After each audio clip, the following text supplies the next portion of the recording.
о числе войн между Россией и Турцией.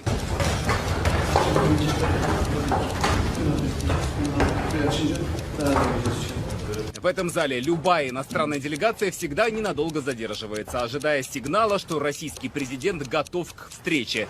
Для турецкой делегации время ожидания неожиданно подрастянулось. Эрдоган молчит и смотрит в одну точку, лишь изредка переводит взгляд в другую сторону. Министр иностранных дел Чавушоглу следит за временем и начинает рассматривать зал, в котором оказалась делегация. Тоже делает и зять Эрдогана, министр финансов. Министр обороны Турции, поправив свой галстук, оценил и внешний вид окружающих.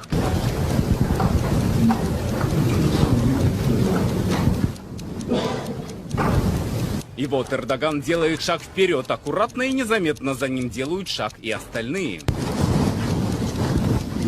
Помощники Эрдогана, оставшиеся чуть сзади, старательно складывают его пальто, чтобы не помялось. Красный шарф тоже, судя по всему, турецкого лидера, и вокруг него какая-то суета.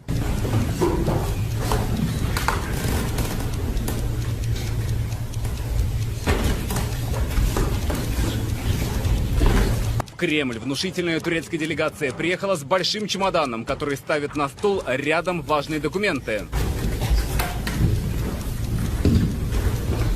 Подходит к концу уже вторая минута ожидания в этом зале.